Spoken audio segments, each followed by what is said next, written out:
എല്ലാവർക്കും നമസ്കാരം. Top ട്യൂഷന്റെ class 9 geography ക്ലാസ്സിലേക്ക് എല്ലാവർക്കും സ്വാഗതം. കഴിഞ്ഞ ക്ലാസ്സുകളിലായി നമ്മൾ ഇന്ത്യയുടെ ഭൂപ്രകൃതിയും സമ്പദ് വ്യവസ്ഥയുമൊക്കെ പഠിച്ചു. മലകളെക്കുറിച്ചും സമതലങ്ങളെക്കുറിച്ചുമെല്ലാം നമ്മൾ ഒരുപാട് സംസാരിച്ചു. ഇന്ന് നമ്മൾ പോകുന്നത് എങ്ങോട്ടാണെന്നറിയാമോ? നമ്മളൊരു മണൽക്കാട്ടിലേക്കാണ് പോകുന്നത്. അതെ, നമ്മളിന്ന് പഠിക്കാൻ പോകുന്നത് ഇന്ത്യയിലെ വലിയ മരുഭൂമിയെക്കുറിച്ചാണ്. പാഠത്തിന്റെ പേര് മണൽപ്പരപ്പിലൂടെ, ത്രൂ ദ സാൻഡി എക്സ്പാൻസ്. ബെന്യാമിന്റെ ആടുജീവിതമെന്ന നോവൽ നിങ്ങൾ വായിച്ചിട്ടുണ്ടോ? അതിൽ നജീബ് എന്ന കഥാപാത്രം ഒരു മരുഭൂമിയിൽ ഒറ്റപ്പെട്ടു പോകുന്നതിനെക്കുറിച്ച് പറയുന്നുണ്ട്. അന്തരീക്ഷം മുഴുവൻ പൊടി, എവിടെ നോക്കിയാലും മണൽ മാത്രം. മുന്നിലുള്ള മണൽക്കൂനകൾ കാട്ടിൽ പറന്നുപോകുന്നത് കാണുമ്പോൾ ഒരു ഭൂപടം തന്നെ മാറുന്നതുപോലെ തോന്നും. അങ്ങനെയുള്ള മരുഭൂമികൾ സിനിമകളിലും ചിത്രങ്ങളിലുമൊക്കെ നിങ്ങൾ കണ്ടിട്ടുണ്ടാകും, അല്ലേ? നമ്മൾ ജീവിക്കുന്ന സ്ഥലങ്ങളിൽ നിന്ന് എത്ര വ്യത്യസ്തമാണ് ലോകം. എന്താണ് ഒരു മരുഭൂമി? വർഷത്തിൽ 25 സെന്റിമീറ്ററിൽ താഴെ മാത്രം മഴ ലഭിക്കുന്ന പ്രദേശങ്ങളെയാണ് നമ്മൾ പൊതുവെ മരുഭൂമികളെന്ന് പറയുന്നത്. അപ്പോൾ എല്ലാ മരുഭൂമികളും ഒരുപോലെയാണോ? ഒരിക്കലുമല്ല. പ്രധാനമായും 2 തരം മരുഭൂമികളുണ്ട്: ഉഷ്ണമരുഭൂമികളും ശീതമരുഭൂമികളും.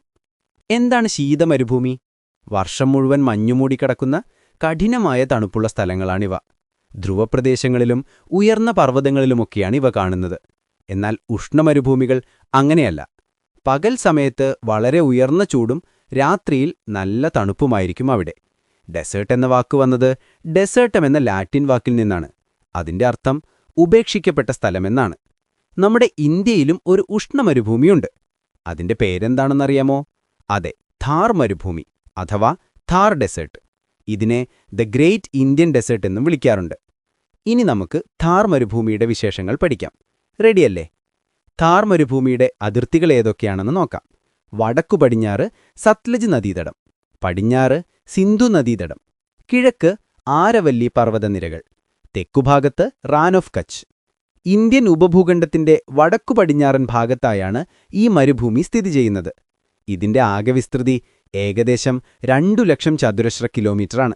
അതിൽ 1,75,000 ചതുരശ്ര കിലോമീറ്ററും ഇന്ത്യയിലാണ്. ഇന്ത്യയിലുള്ള ഭാഗത്തിന്റെ 2/3 ഭാഗവും രാജസ്ഥാൻ സംസ്ഥാനത്തിലാണ്. ബാക്കിയുള്ള ഭാഗം ഹരിയാന, പഞ്ചാബ്, ഗുജറാത്ത് എന്നീ സംസ്ഥാനങ്ങളിലേക്കും വ്യാപിച്ചു കിടക്കുന്നു.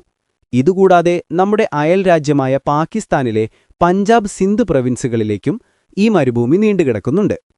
ഇനിയൊരു പ്രധാനപ്പെട്ട ചോദ്യം: എന്തുകൊണ്ടാണ് രാജസ്ഥാന്റെ പടിഞ്ഞാറൻ ഭാഗം ഒരു മരുഭൂമിയായി മാറിയത്? എന്തുകൊണ്ടായിരിക്കും അവിടെ വളരെ കുറഞ്ഞ മഴ മാത്രം ലഭിക്കുന്നത്? ഇതൊരു രസകരമായ കാരണമാണ്. ശ്രദ്ധിച്ചു കേൾക്കണം. ഇന്ത്യയിൽ മഴ കൊണ്ടുവരുന്നത് പ്രധാനമായും തെക്കു പടിഞ്ഞാറൻ മൺസൂൺ കാറ്റുകളാണെന്ന് നമ്മൾ പഠിച്ചിട്ടുണ്ട്. ഈ കാറ്റിന് 2 ശാഖകളുണ്ട്: അറബിക്കടൽ ശാഖയും ബംഗാൾ ഉൾക്കടൽ ശാഖയും. അറബിക്കടലിൽ നിന്ന് വരുന്ന കാറ്റ് ഗുജറാത്തിലൂടെ രാജസ്ഥാനിലേക്ക് പ്രവേശിക്കും. പക്ഷേ ആ കാറ്റ് അവിടെയുള്ള ആരവല്ലി പർവ്വതനിരകൾക്ക് സമാന്തരമായി കടന്നുപോകും. അതുകൊണ്ട് ആ കാറ്റിന് മലയിൽ തട്ടി മഴ പെയ്യാൻ ഒരു സാധ്യതയുമില്ല. അങ്ങനെ അറബിക്കടൽ ശാഖയിൽ നിന്ന് രാജസ്ഥാന് കാര്യമായ മഴയൊന്നും കിട്ടില്ല. ഇനി ബംഗാൾ ഉൾക്കടലിൽ നിന്ന് വരുന്ന കാറ്റിന്റെ കാര്യം നോക്കാം. ആ കാറ്റ് ഹിമാലയത്തിന് സമാന്തരമായി കിഴക്കുനിന്ന് പടിഞ്ഞാറോട്ടാണ് വീശുന്നത്. അങ്ങനെ വരുന്ന കാറ്റിനെ ആരവല്ലി പർവ്വതനിരകൾ തടഞ്ഞു നിർത്തും. അതുകൊണ്ട് ആ കാറ്റിനും രാജസ്ഥാന്റെ ഉൾഭാഗങ്ങളിലേക്ക് എത്താൻ കഴിയില്ല. അപ്പോൾ 2 ശാഖയിൽ നിന്നും മഴയില്ല. അതുമാത്രമല്ല, അവിടത്തെ കനത്ത ചൂട് കാരണം ബാഷ്പീകരണത്തിന്റെ തോത് വളരെ കൂടുതലാണ്. ഈർപ്പമുള്ള കാറ്റുമില്ല. ലക്ഷക്കണക്കിന് വർഷങ്ങളായി ഇതേ അവസ്ഥ തുടർന്നപ്പോൾ ആ പ്രദേശം സ്വാഭാവികമായും ഒരു മരുഭൂമിയായി മാറി. അപ്പോൾ ഥാർ മരുഭൂമി രൂപപ്പെട്ടതിൽ ആർക്കാണ് പ്രധാന പങ്ക്? ആരവല്ലി പർവ്വതനിരകൾക്ക്. ഇനി നമുക്ക് ഥാർ മരുഭൂമിയെ ഭൂമിശാസ്ത്രപരമായി 2ആയി തിരിക്കാം. 1 മരുസ്ഥലി, 2 രാജസ്ഥാൻ ഭാഗർ. ആദ്യം മരുസ്ഥലി. ഇതാണ് യഥാർത്ഥ മരുഭൂമി. എവിടെ നോക്കിയാലും മണൽ മാത്രം. ഇടയ്ക്കിടെ ചില പാറക്കൂട്ടങ്ങൾ കാണാം. ഈ പാറകൾ ഗ്രാനൈറ്റ്, നൈസ്, ഷിസ്റ്റ് തുടങ്ങിയ ശിലകൾ കൊണ്ടുള്ളതാണ്.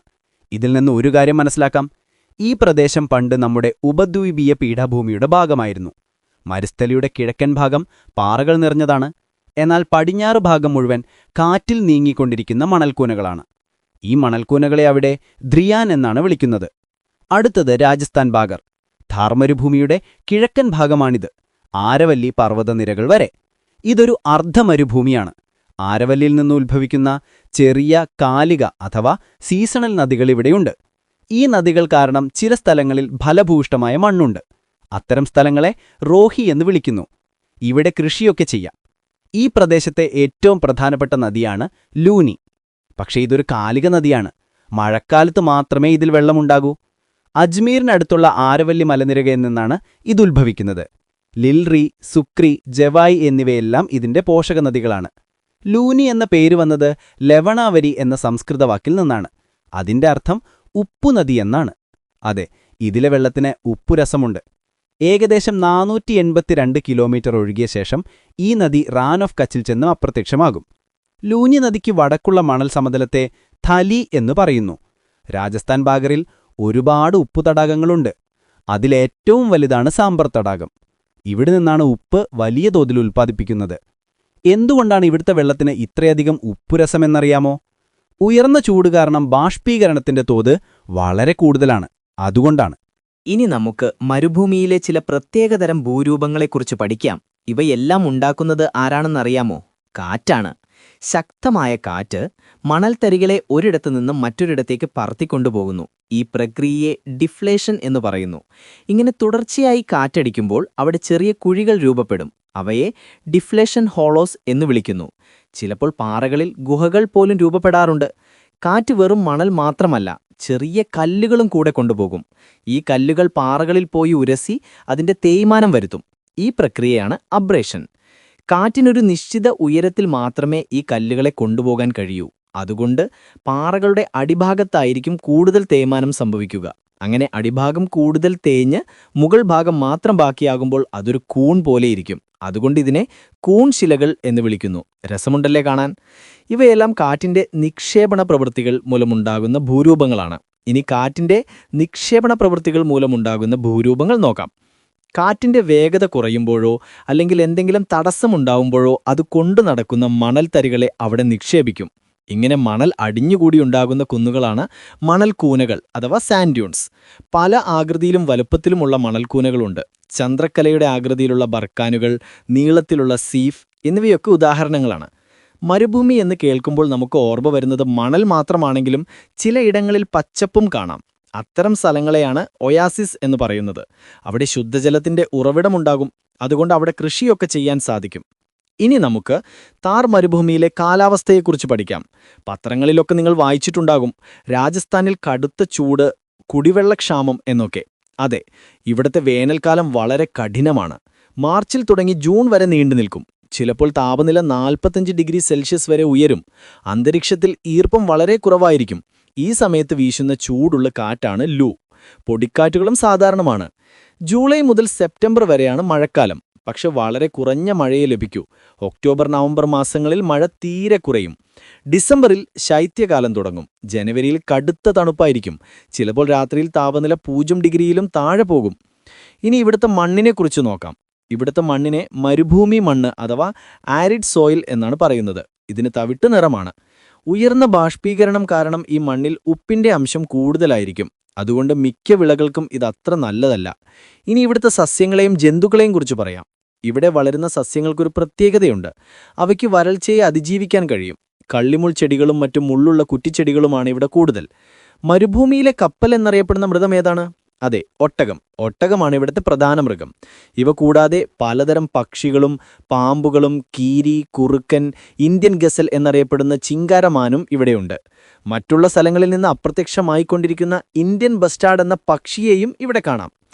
ഇവിടുത്തെ മനുഷ്യജീവിതത്തെക്കുറിച്ച് നോക്കിയാലോ? ഇവിടെ ജനസാന്ദ്രത വളരെ കുറവാണ്. ജീവിതം വളരെ ദുഷ്കരമാണ്. കടുത്ത വരൾച്ചയുണ്ടാകുമ്പോൾ ആളുകൾ നാടോടികളെപ്പോലെ മറ്റു സ്ഥലങ്ങളിലേക്ക് പോകും. എങ്കിലും ഈ കഠിനമായ സാഹചര്യങ്ങളെ അതിജീവിച്ച് ആളുകൾ ഇവിടെ ജീവിക്കുന്നുണ്ട്. കൃഷിയാണ് ഒരു പ്രധാന ഉപജീവനമാർഗം. വെള്ളം വളരെ കുറവ് ആവശ്യമുള്ള വിളകളായ ബജ്ര, ജോവർ, ചോളം, നിലക്കടല എന്നിവയാണ് പ്രധാനമായും കൃഷി ചെയ്യുന്നത്. എന്നാൽ ഇപ്പോൾ ജലസേചന സൗകര്യങ്ങൾ വന്നതോടെ പലയിടത്തും വലിയ തോതിൽ കൃഷി ചെയ്യുന്നുണ്ട്. അതിലേറ്റവും പ്രധാനപ്പെട്ട ഒന്നാണ് ഇന്ദിരാഗാന്ധി കനാൽ പദ്ധതി. ഇത് രാജസ്ഥാനിലെ വലിയൊരു ഭാഗത്തേക്ക് കുടിവെള്ളവും കൃഷിക്കുള്ള വെള്ളവും എത്തിക്കുന്നു. ഇത് വന്നതോടെ ഇവിടുത്തെ കൃഷിയിലും വ്യവസായങ്ങളിലും വലിയ മാറ്റങ്ങളുണ്ടായി. മറ്റൊരു പ്രധാന തൊഴിൽ കന്നുകാലി വളർത്തലാണ്. ആട്, എരുമ, ചെമ്മരിയാട്, പശു, ഒട്ടകം എന്നിവയാണ് പ്രധാനമായും വളർത്തുന്നത്. ഖനനമാണ് മറ്റൊരു പ്രധാന വരുമാന മാർഗം. നമ്മുടെ കേരളത്തിലൊക്കെ ഉപയോഗിക്കുന്ന മാർബിളിൽ ഭൂരിഭാഗവും വരുന്നത് രാജസ്ഥാനിൽ നിന്നാണെന്നറിയാമോ? ലോകപ്രസിദ്ധമായ മക്രാന മാർബിൾ ഇവിടെയാണ്.